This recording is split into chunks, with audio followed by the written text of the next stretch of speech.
राजू के mummy papa अपने घर में एक सुंदर नेवले को पाल रखे थे। राजू हमेशा नेवले के साथ खेला करता था और नेवला भी राजू का बहुत ही अच्छा दोस्त बन गया था। राजू घर से बाहर जाता तो नेवला भी उसके साथ चला जाता था। राजू के घर के पास एक पीपल का बड़ा सा पेड़ था जिसके नीचे एक विषैला सांप रहता था। सांप बड़ा ही बदमाश था, आते जाते लोगों को काट दिया करता था। उसके काटने से लोगों के शरीर में जहर फैल जाता था और लोग मर जाते थे। और इस तरह उस सांप ने उस रास्ते पर आतंक का माहौल पैदा कर रखा था। लोगों ने राहगीरों को बचाने के लिए पेड़ पर एक तख्ती लिखकर टांग दी थी और उस तख्ती में लिखा था, कृपया सांप से सावधान रहें। आसपास के लोग सांप के डर से हाथ में डंडे लेकर जाया करते थे। एक दिन सांप चुपके से राजू के घर में घुस जाता है। रात के 11 बजे राजू अपने कमरे में सोया था और उसके मम्मी पापा दूसरे कमरे में। नेवला राजू के साथ सोया था। नेवला रात में भी हमेशा चौकन्ना रहता था। सांप राजू के कमरे में घुस जाता है और जैसे ही राजू को काटने की कोशिश करता है, नेवला सांप की गर्दन को पकड़ लेता है। दोनों में भीषण लड़ाई होती है और अंत में नेवला सांप को मार देता है। सांप का खून घर के दरवाजे से बाहर की ओर आने लगता है। राजू दरवाजा बंद करके सोया है। उसके मम्मी पापा दरवाजे के बाहर खून देखते हैं तो सोच में पड़ जाते हैं। उन्हें लगता है कि राजू को किसी ने मार दिया। वो लोग दरवाजे को पीटते हैं, लेकिन गहरी नींद में सोया राजू जग नहीं पाता। नेवला किसी तरह दरवाजे को खोलता है और बाहर आता है। राजू के मम्मी पापा मन में ये सोचते हैं कि नेवले ने ही मेरे बच्चे को मार दिया। इस तरह का विचार आते ही वे दोनों नेवले को पीट पीट कर मार देते हैं। नेवला वहीं तड़प कर दम तोड़ देता है। नेवले की कराह और मम्मी पापा के चिल्लाने की आवाज सुनकर राजू जग जाता है और अपनी मां से बोलता है, मम्मी सुबह सुबह क्यों चिल्ला रही हो? क्या हो गया? राजू की मम्मी उसकी आवाज सुनकर अवाक रह जाती है। उसको अपने गोद में उठाकर उसका माथा चूम लेती है। राजू के पापा भी कमरे में प्रवेश करते हैं।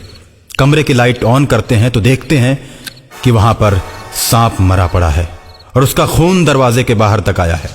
शालिनी, देखो ना, इधर सांप मरा पड़ा है। अरे ये तो बहुत ही विषैला सांप लग रहा है। मम्मी, मेरा नेवला कहाँ है? मैं रात को जब सोया तो ये सांप मुझे काटने के लिए आया था। नेवला भैया ने सांप को पकड़ लिया और दोनों में खूब लड़ाई हुई। मैं तो डर की वजह से सो गया, लेकिन नेवला भैया ने सांप को मार दिया और मुझे गोद में लेकर सो गए। राजू की बात को सुनकर उसके मम्मी पापा दंग रह जाते हैं और मन में सोचते हैं कि हम लोगों ने बहुत बड़ी गलती कर दी। जिसने मेरे बच्चे की जान बचाई, हमने उसी की हत्या कर दी। और मरे हुए नेवले को देखकर राजू रोने लगता है। किसने मारा मेरे दोस्त नेवले को? किसने मारा? राजू के मम्मी पापा उसकी बातों का कोई जवाब नहीं देते और अंदर ही अंदर अपने किए पर पछताते रहते हैं। ऐसे ही कई दिन बीत जाते हैं। राजू हमेशा नेवले के बारे में सोचता रहता है। रास्ते में अक्सर ही दोस्तों से अपने नेवले के बारे में बात किया करता था। अकाल मृत्यु के चलते नेवला और सांप दोनों प्रेत आत्माएं बन जाते हैं। नेवले की आत्मा हमेशा राजू के इर्द गिर्द घूमती रहती है और एक दिन रात को राजू के पास नेवले की आत्मा प्रकट होती है और राजू से कहती है, तुम्हारे मम्मी पापा ने मुझे पीट पीट कर मार डाला। इस बात का मुझे बड़ा ही दुख है। मेरी आत्मा भटकती रहती है। सांप भी अकाल मृत्यु के चलते भूत बन गया है। वो तुम पर हमला कर सकता है, लेकिन तुम मेरे अच्छे दोस्त हो, इसलिए मैं उससे तुमको बचाने के लिए हमेशा तुम्हारे साथ ही रहता हूं। राजू नेवले की आत्मा से प्रेम करने लगता है और नेवले की बात सुनकर मम्मी पापा से रूठ जाता है। जब उसे मनाने की कोशिश वो दोनों करते हैं और तरह तरह के खिलौने राजू को लाकर देते हैं। मेरे दोस्त नेवले को तुम दोनों ने पीट पीट कर मार डाला। तुम दोनों गंदे मम्मी पापा हो। अब मैं किसी से दोस्ती नहीं करूंगा। तुम मेरे दोस्तों को भी पीट पीट कर मार डालोगे। तुम हमें अकेले देखना पसंद करते हो, मेरे दोस्तों को बिल्कुल पसंद नहीं करते, इसलिए मैं भी तुम लोगों को पसंद नहीं करूंगा। जाओ, मैं तुम लोगों से बात नहीं करता। नहीं राजू, खून देखकर हमने सोचा कि नेवले ने तुम्हें मार दिया है। इस भूल में हमने गलती कर दी।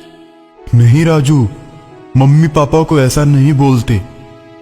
मैं भी जानता हूं कि तुम्हारे मम्मी पापा ने बचपन से मुझे अपने बच्चे की तरह रखा था। अनजाने में मैं मारा गया। मेरी आत्मा हमेशा तुम लोगों के साथ रहेगी।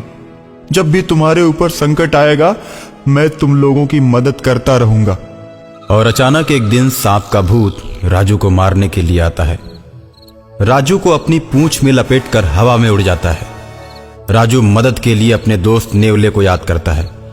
सांप जैसे ही राजू को ऊपर ले जाकर पटकना चाहता है, नेवला वहां पहुंच जाता है और राजू को सांप के चंगुल से छुड़ा लेता है। सांप नेवले पर टूट पड़ता है। सांप नेवले को पकड़कर उसे पेड़ के पास ले जाता है जहां वो रहता था। अब तो मेरा जहर और भी तेज हो गया है। देखता हो मेरे जहर से तुम लोगों को कैसे बचाते हो।